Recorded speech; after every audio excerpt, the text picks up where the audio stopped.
মহিলাদের মাসিক হলে ছুতে নেই কেন? ও মহিলাদের মাসিক ধর্ম কেন আসে? মাসিক ধর্ম হলে কোন কাজগুলি করা যায় না? বন্ধুরা, এক সময় মা লক্ষ্মী ও ভগবান বিষ্ণু ক্ষীরসাগরে শেষনাগের ওপরে বিশ্রাম নিচ্ছিলেন।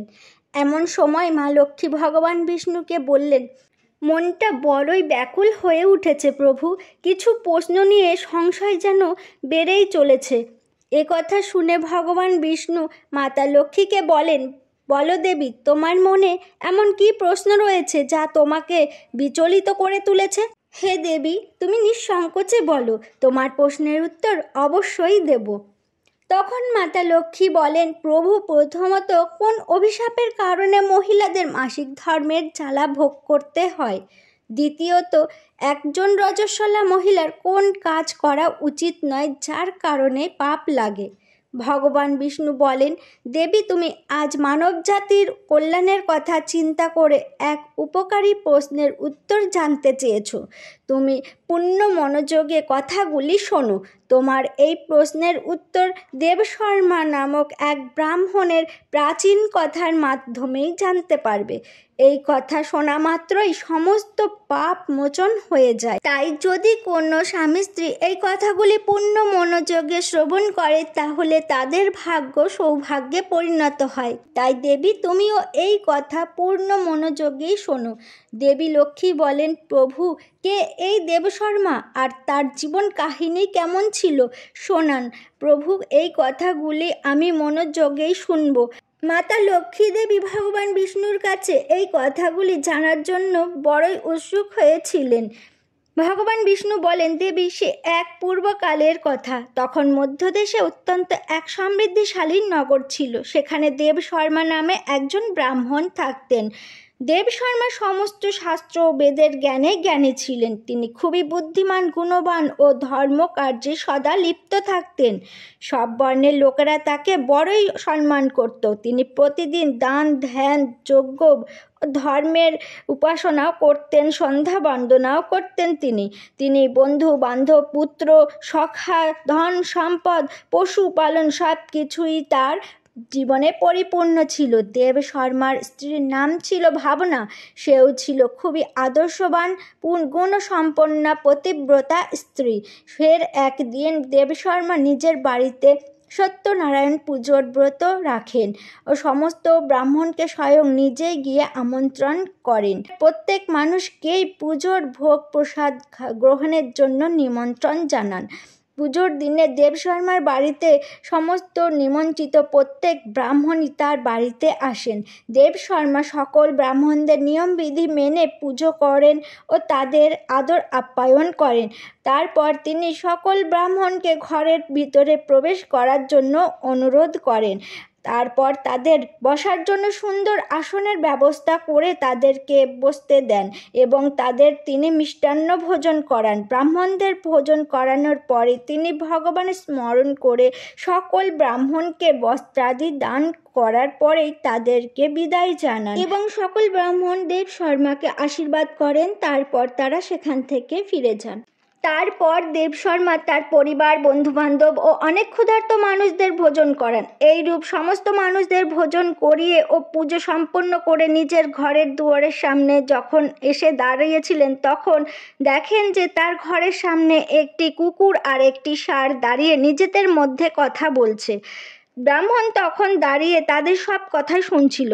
হঠাৎ তাদের কথা শুনে দেবশর্মা আশ্চর্য হয়ে যান। এই কুকুর আর ষাঁড় অন্য কেউ নয়, তার পিতা মাতা ছিল, যারা আগের জন্মে কর্মফলের জন্য এই জন্মে কুকুর আর ষাঁড় হয়েছে। ব্রাহ্মণ তখন আপন মনে ভাবতে থাকে, এই দুজন তো সাক্ষাৎ তার বাবা মা, যারা তার ঘরে পশু রূপে এসেছে। কী কারণে তাদের দুজনকে এই পশুর শরীর ধারণ করতে হয়েছে? এবার তিনি এই পশুদের উদ্ধারের জন্য কি করবেন? তিনি সারা রাত না ঘুমিয়ে এই সব চিন্তা ভাবনা করতে থাকেন আর সারা রাত ধরে ভগবানের নাম স্মরণ করতে করতে এই চিন্তায় চিন্তিত থাকেন। হঠাৎই তার মনে বশিষ্ঠের কথা মনে পড়ে। তিনি তখন ভাবলেন যে একমাত্র বশিষ্ঠ মুনিই পারবেন এর উপায় বলতে। তাই ভোর হতে না হতেই দেবশর্মা তার কাজকর্ম স্নানাদি সেরে নিয়ে বেরিয়ে পড়লেন বশিষ্ঠ মুনির আশ্রমের উদ্দেশ্যে। তিনি বশিষ্ঠ মুনির আশ্রমে গিয়ে পৌঁছলেন। আশ্রমে আসতে মুনি বশিষ্ঠ দেবশর্মাকে স্বাগত জানিয়ে বলেন, হে ব্রাহ্মণ শ্রেষ্ঠ, আজ কী কারণে আপনি আমার এই আশ্রমে এসেছেন? আর আপনাকে বড় দুঃখী দেখাচ্ছে। আপনার দুঃখের কারণ কি? তখন দেবশর্মা বলেন, প্রণাম মুনিবর, আজ আপনার দর্শন পেয়ে আমার জীবন ধন্য হয়ে গেল। হে মুনিবর, আজ আমি আপনার কাছে এক বড় সংকটে পড়ে এসেছি। দয়া করে আপনি এই দুঃখের থেকে মুক্তির উপায় বলুন। তখন মুনিবর বলে, তুমি নিঃসংকোচে তোমার মনের কথা খুলে বলো, অবশ্যই তোমাকে আমি সাহায্য করব। দেবশর্মা বলে, হে মুনিবর, কাল আমি বাড়িতে ভগবান বিষ্ণু সত্যনারায়ণ পুজোর আয়োজন করেছিলাম, আর অনেক ক্ষুধার্ত ব্রাহ্মণ গরিব মানুষদেরও ভোজন করিয়েছি। নিয়ম বিধি মেনে ভগবানের পুজো করেছি। সব কিছু ভালোভাবে সম্পন্ন হওয়ার পরে ঘরের সামনে একটি কুকুর ও একটি ষাঁড় আসে। তারা দুজনে কথা বলে ও তাদের কথাগুলি শুনছিলাম। কুকুরটি প্রথমে ষাঁড়কে বলছে, হে স্বামী, আজকে যে ঘটনা ঘটেছে তা শোনো। আজকে আমাদের ছেলের ঘরে ব্রাহ্মণদের ভোজনের জন্য যে দুধ রাখা ছিল, সেই দুধের মধ্যে এক সাপ তার বিষ ঢেলে দিয়েছিল, যেটা দেখে আমার খুব চিন্তা হচ্ছিল। আর ওই দুধ দিয়েই সবার জন্যে খাবার তৈরির প্রস্তুতি চলছিল। যদি সব লোক ওই দুধের তৈরি খাবার খেত তাহলে সবার মৃত্যু হতো। সেজন্য আমি ওই দুধের পাত্র থেকে সমস্ত দুধ খেয়ে নিয়েছিলাম। যখন বউয়ের নজর আমার ওপর পড়ে তখন সে আমাকে খুবই মারল, যার ফলে আমার সারা শরীর খুব ব্যথা করছে, আর আমি চলতেও শক্তি পাচ্ছি না। আমার এই যন্ত্রণা আর সহ্য হচ্ছে না। কুকুরের এই ব্যথা শুনে ষাঁড়ের খুব কষ্ট হচ্ছিল এবং সেও নিজের কষ্টের কথা শোনাতে শুরু করলো। ষাঁড় বলল, হে প্রিয়, আমি পূর্বজন্মে এই ব্রাহ্মণের পিতা ছিলাম। আজ এই ব্রাহ্মণ সবাইকেই ভোজন করালো, কিন্তু আমার সামনে একটু ঘাস দিল না, একটু জল খাওয়ালো না। এই কারণে আমার মনে খুবই দুঃখ হলো। এরপর দেবশর্মা বলে, মুনিবর, আজকে তার মা বাবাকে কুকুর আর ষাঁড়ের রূপে দেখে খুবই দুঃখ হচ্ছিল। সে সারা রাত ঘুমোতে পারেনি। প্রতি মুহূর্তে তাকে চিন্তায় কুরে কুরে খাচ্ছিল। সে কখনো কোনো পাপ কর্ম করেননি, সর্বদা ধর্মপথেই চলেছেন। তবুও তার মা বাবাকে এত কষ্ট সহ্য করতে হচ্ছে। আজ সেই কারণেই মুনিবর আপনার কাছে এসেছি। মুনিবর, কৃপা করে আপনি আপনার যোগ শক্তির সাহায্যে দেখে বলুন, কোন কারণের ফলে বাবা মা এমন দুর্দশা হয়েছে, তাদের মুক্তির জন্য কোন কাজ করতে হবে। এই বলে মুনিবর বশিষ্ঠ পূর্ণ ধ্যান শক্তির সাহায্যে তার বাবা মায়ের পূর্বজন্মের ক্রিয়াকর্ম দেখেন ও দেবশর্মাকে বলেন, হে ব্রাহ্মণ, তোমার বাবা মা পূর্বজন্মে অনেক পাপ করেছে, আর তারই কারণে আজ তাদের এমন দুর্দশা হয়েছে। দেবশর্মা বলেন, হে গুরুদেব, কোন পাপের জন্য তার বাবা মার এমন দুর্দশা হয়েছে, কৃপা করে তা বিস্তারিতভাবেই বলুন। তখন মুনি বশিষ্ঠ বলেন, হে ব্রাহ্মণ দেবতা, তুমি ধ্যানপূর্বক কথাগুলি শোনো। এই ষাঁড় যে তোমার পিতা, সে পূর্বজন্মে কুণ্ডীনগরের একজন শ্রেষ্ঠ ব্রাহ্মণ ছিলেন। তিনি একবার একাদশীর ব্রত করে ভোজন করে নিয়েছিলেন। একাদশীর ব্রতের দিন দান ধ্যান কখনো করেননি ও দুয়ারের সামনে আসা গরুকেও কখনো ঘাস জল খাওয়ায়নি। তিনি নিজের পিতৃপুরুষদের শ্রাদ্ধ অনুষ্ঠান ও নিয়ম বিধি মেনে করেননি। তোমার পিতা আগের জন্মে তোমার মায়ের সাথে মাসিক ধর্ম চলাকালীন শারীরিক সম্পর্ক করেছিলেন, আর সেই পাপের কারণেই এই জন্মে সে ষাঁড় হয়ে এসেছে। এবার তোমার মা তার কথা শোনো। তোমার মায়ের মাসিক হওয়া সত্ত্বেও তোমার মা খাবার বানাতো। মাসিক ধর্ম হওয়া সত্ত্বেও সে ভগবানের পুজো করত, তুলসী গাছে জল দিত। রজস্বলা হওয়া সত্ত্বেও সে ভগবানের ভোগ নিবেদন করত।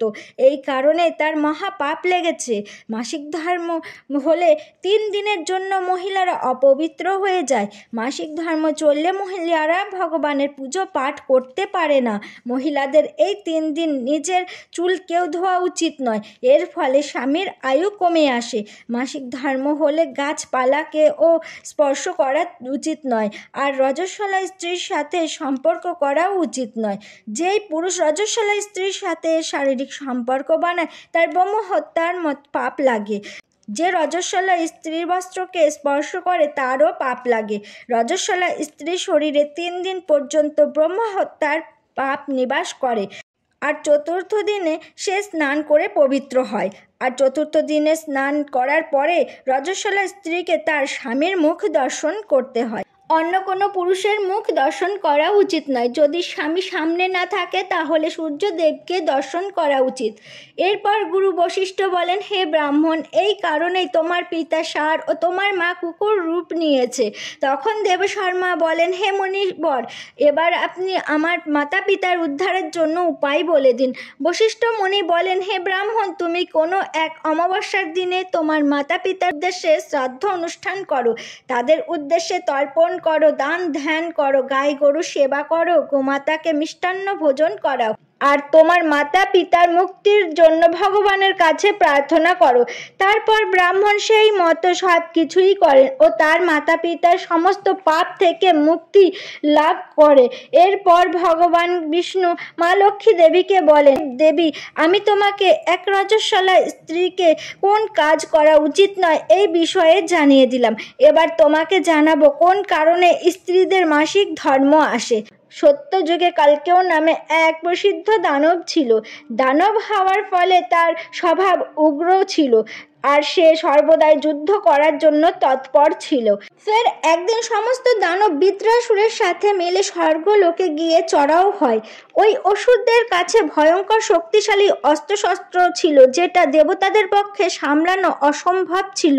সেখান থেকে দেবতারা পালিয়ে ব্রহ্মাদেবের কাছে গেলেন এর উপায়ের জন্য, এবং ব্রহ্মাদেব ওই অসুরদের পরাস্ত করার উপায়ও বলে দিলেন। হে ইন্দ্র, তুমি এই মুহূর্তেই মহর্ষি দধিচির কাছে যাও। উনি তোমাদের তার শরীরের হাড় দিয়ে তৈরি অস্ত্রশস্ত্র দান করবেন। সেই অস্ত্র দিয়েই তোমরা বৃত্রাসুরকে বধ করতে পারবে। এরপর সকল দেবতাগণ মহর্ষি দধিচির আশ্রমে গেলেন ও ঋষি দধিচির কাছে প্রার্থনা করেন তাদেরকে অস্ত্র প্রদান করার জন্য। সংসারের কল্যাণের কথা চিন্তা করে মহর্ষি দধিচি নিজের শরীরের হাড় দিয়ে অস্ত্রশস্ত্রের নির্মাণ করেন। ওই অস্ত্রের মধ্যে একটি অস্ত্র হলো বজ্র। সেটি দেবরাজ ইন্দ্র ধারণ করেন ও সকল দেবতাগণ বৃত্রাসুরের সঙ্গে যুদ্ধের জন্য বেরিয়ে পড়েন। দেবতা ও অসুরের মধ্যে ভীষণ যুদ্ধ হয়। সব দেবতা আকাশের মধ্যে অসুরের সঙ্গে যুদ্ধ করার জন্য একত্রিত হয়ে যান, এবং একে একে সকলে দেবগণ প্রহার করতে থাকে অসুরদের ওপর। অগ্নিদেব অগ্নি প্রহার করে দৈত্যদের দগ্ধ করেন। অগ্নির প্রভাবে দৈত্যদের সর্বাঙ্গ জ্বলতে থাকে।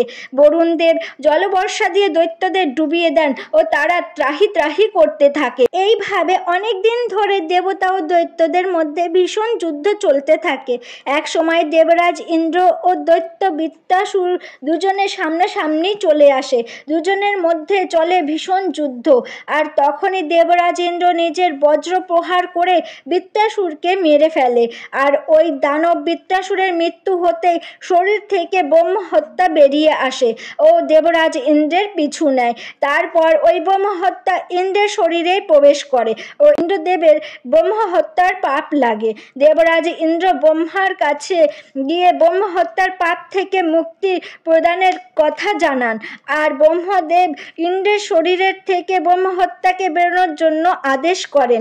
ব্রহ্মহত্যা তখনই ইন্দ্রদেবের শরীর থেকে বেরিয়ে এসে বলে, হে পরমপিতা, এখনো অবধি আমি বৃত্রাসুরের শরীরেই বাস করছিলাম, কারণ সে অনেক ব্রহ্মহত্যা করেছে। আর যখন ইন্দ্রদেব ওই অসুরকে বধ করেছে তখন থেকে আমি ইন্দ্রের শরীরেই বাস করছি। আপনি এবার এক উচিত স্থান বলে দিন যেখানে আমি থাকতে পারি। ব্রহ্মদেব বলেন, হে ব্রহ্মহত্যা, তোমাকে তোমার স্থান বলে দিচ্ছি, তুমি সেখানেই থাকবে। এরপর ব্রহ্মাদেব তখন ব্রহ্মহত্যার শরীরের 4 ভাগ করেন আর বলেন, তোমার অংশের 4 ভাগের 1 ভাগ থাকবে অগ্নির মধ্যে। যদি কোনো মানুষ অগ্নিকে আহুতি না দেবে তখন তুমি তার শরীরেই প্রবেশ করবে। এবার 4 ভাগের দ্বিতীয় ভাগ থাকবে জলের ভিতরে। যখন কেউ জলে থুতু ফেলবে অথবা জলে মলমূত্র ত্যাগ করবে, তুমি তখন তার শরীরে প্রবেশ করবে। তৃতীয় ভাগ থাকবে গাছপালা বৃক্ষের মধ্যে। যখনই কেউ এই বৃক্ষ গাছপালাগুলিকে কাটবে, তার ওপর এই ব্রহ্মা হত্যার পাপ লাগবে। এরপর ব্রহ্মাদেব অপ্সরাদের ডাকেন ও তাদেরকে বলেন, হে অপ্সরা, এই ব্রহ্ম হত্যার 4 ভাগের 1 ভাগ তোমরা গ্রহণ করো। অপ্সরা বলে, হে প্রভু, আপনার আদেশ অনুসারে আমরা একে গ্রহণ করতে রাজি আছি, কিন্তু এর থেকে মুক্তির পথও আপনি বলে দিন। তখন ব্রহ্মাদেব বলেন, হে অপ্সরা, যদি কোনো পুরুষ রজস্বলা স্ত্রীর সঙ্গে সম্পর্ক করবে, তখন সেই পুরুষের ভিতরে এই ব্রহ্মহত্যা প্রবেশ করবে। এইভাবে ব্রহ্মহত্যার 4টি ভাগে ভাগ হয়। 1 ভাগ অগ্নিতে, দ্বিতীয় ভাগ জলে মধ্যে, তৃতীয় ভাগ বৃক্ষ গাছপালাতে, আর চতুর্থ ভাগ স্ত্রীর মধ্যে প্রবেশ করে আছে। আর এই ব্রহ্মহত্যার কারণেই মহিলাদের মাসিক ধর্ম আসে। যেই পুরুষ মাসিক ধর্মের সময় মহিলাদের স্পর্শ করে অথবা সেই মহিলার সাথে কোনো প্রকার সম্পর্ক করে, তবে তার ব্রহ্মহত্যার পাপ লাগে। এরপর ভগবান বিষ্ণু মাতা লক্ষ্মী দেবীকে বলেন, হে দেবী, এইরূপ আমি তোমাকে স্ত্রীদের রজস্বলা হওয়ার পেছনের কথা আর রজস্বলা স্ত্রীদের কোন কাজগুলি করা উচিত নয়, সেই সব আদি তথ্যগুলি বিস্তারিত বর্ণনা দিলাম। মা লক্ষ্মী বলেন, হে প্রভু, আজ আপনি অনেক মাহাত্ম্যপূর্ণ এক জ্ঞানের বিশ্লেষণ করলেন। তখন মাতা লক্ষ্মী দেবী বচন দিলেন, যে কোন স্ত্রী মাসিক ধর্ম হলে যদি পুজো পাঠ করে ও স্বামীর সাথে সম্পর্ক করে, তাহলে সেই ঘরে মা লক্ষ্মী কখনোই প্রবেশ করবেন না। তো বন্ধুরা, এইরূপ স্ত্রীদের মাসিক ধর্মের সময় এই কাজগুলি করা উচিত নয়। আজকের এই তথ্যগুলি সাধারণ মানুষের আগ্রহের ভিত্তিতে দেওয়া হয়েছে। এই পরামর্শগুলো সম্পূর্ণভাবে আপনার বিশ্বাস ও আস্থার উপর নির্ভরশীল। এই পরামর্শ দেওয়ার উদ্দেশ্য কেবল আপনাকে কিছু ভালো দিক নির্দেশনা দেওয়া। যদি এই তথ্যগুলি ভালো লেগে থাকে, তবে ভিডিওটি লাইক করুন, চ্যানেলটি সাবস্ক্রাইব করুন। মা লক্ষ্মীর সত্যিকারের ভক্তরা কমেন্ট বক্সে জয় মা লক্ষ্মীর জয় ও জয় শ্রী হরি বিষ্ণুর জয় লিখে আপনাদের উপস্থিতি নিশ্চিত করুন। আপনাদের অসংখ্য ধন্যবাদ।